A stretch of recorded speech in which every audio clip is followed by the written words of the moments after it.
Shalom, selamat pagi Bapak Ibu serta saudara yang dikasih oleh Tuhan.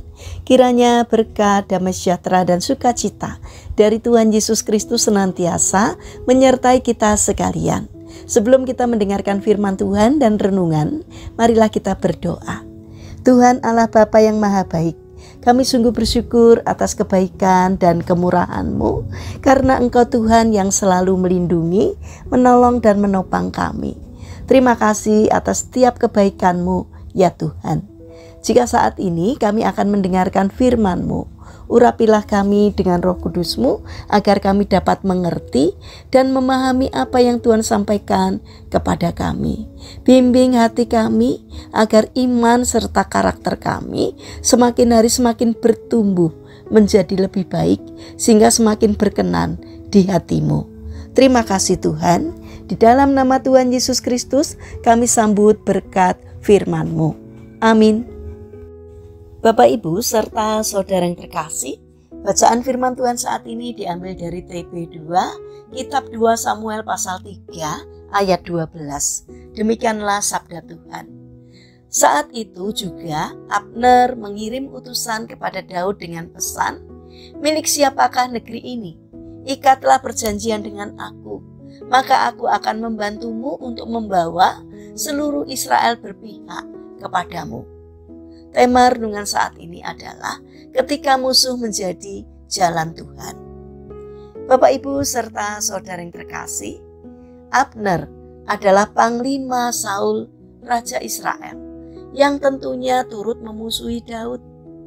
Ia menjadi sosok yang memegang peranan penting dalam setiap pertempuran antara keluarga Saul dengan keluarga Daud.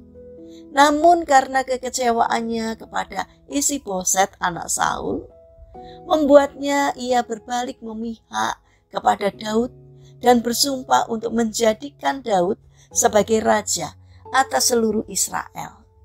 Kisah selanjutnya, Daud menjadi raja atas seluruh Israel.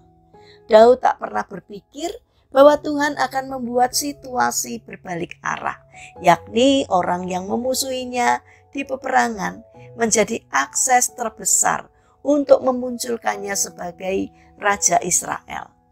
Kita sering berpikir bahwa musuh tidak pernah mendatangkan sesuatu yang baik, melainkan hanya membuat hidup kita lebih buruk.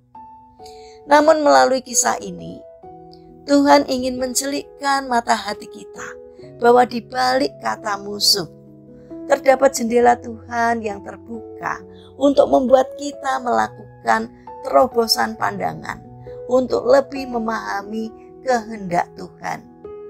Namun seringkali kepicikan pikiran atau kemarahan membutakan mata hati kita. Bapak Ibu serta saudara yang terkasih, seringkali kita tidak mengerti jalan Tuhan di dalam hidup kita. Tetapi keterbukaan hati membuat kita jauh lebih mudah untuk memahaminya. Semakin luas keterbukaan hati kita, semakin jauh jangkauan pandangan mata rohani kita, sehingga kita dapat mengerti bahwa Tuhan tidak begitu saja mengizinkan orang-orang yang membenci dan menyakiti tanpa ada maksud Tuhan di dalamnya. Di manakah kebesaran sebuah pengampunan tanpa adanya hati yang terluka? Di manakah teladan kasih yang sempurna tanpa hadirnya musuh dalam hidup? Yesus dikelilingi oleh mereka yang berteriak dengan penuh kebencian, "Salibkan dia!" Tetapi dengan membiarkan diri disalib, disitulah kasih yang agung ditunjukkan. Yesus tidak bereaksi terhadap kebencian dan caci maki yang dilontarkan kepadanya, melainkan ia membiarkan dirinya diperlakukan sedemikian rupa sampai rencana Bapa digenapi di dalam hidupnya. Demikian pula dengan Daud ketika Simei mengutuki dan melemparinya dengan batu. Hal ini menimbulkan kemarahan besar Abisai, pengawal pegawai Daud. Tetapi Daud hanya berkata, "Biarlah ia mengutuki, sebab apabila Tuhan berfirman kepadanya, kutukilah Daud, siapakah yang akan bertanya, "Mengapa engkau berbuat demikian?"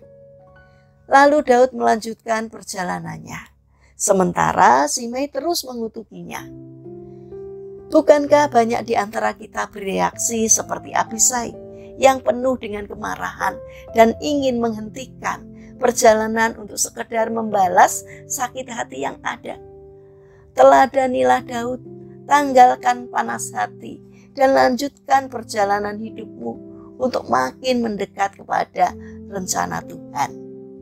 Bapak, Ibu, serta saudara yang terkasih, mari kita belajar untuk bersabar terhadap hal-hal yang tidak menyenangkan terjadi dalam kehidupan kita. Biarkan Tuhan bekerja dengan segala caranya untuk menggenapi rencananya yang terindah bagi kita, sekalipun itu di luar jangkauan pengertian kita. Percayalah bahwa Tuhan punya rencana yang terbaik dalam hidup kita. Mari kita berdoa. Tuhan Yesus yang Maha Kasih, berilah kami kesabaran dan kerelaan untuk menerima setiap sikap orang yang memusuhi kami, sehingga kami bisa lebih mengerti maksud Tuhan di dalam kehidupan kami. Bapa yang Maha Kasih, kami mendoakan bagi mereka yang mengalami permasalahan dan kesulitan hidup, kiranya Tuhan berkenan hadir untuk menolong mereka. Bagi mereka yang terbaring sakit atau lemah fisik, kiranya Tuhan senantiasa memberkati setiap upaya yang mereka lakukan. Kiranya Tuhan juga berkenan untuk menjamah dan menyembuhkannya. Bapa yang Maha Baik, kami ingin menyerahkan setiap rencana dan aktivitas kami hari ini kepadamu. Sertai dan berkati apapun yang kami kerjakan, sehingga dapat mendatangkan sukacita dan berkat, tidak hanya bagi diri kami, namun juga bagi sesama kami. Terlebih lagi, kiranya Tuhan menolong agar segala sesuatu yang kami lakukan boleh berkenan di hati Tuhan. Terima kasih Tuhan, kami serahkan seluruh doa dan sembahyang kami hanya di dalam nama Tuhan Yesus Kristus. Amin. Puji Tuhan, Bapak, Ibu, serta saudara yang terkasih. Selamat berakhir pekan dengan orang-orang terkasih. Kiranya firman Tuhan dan renungan hari ini dapat menjadi berkat bagi kita semua. Haleluya.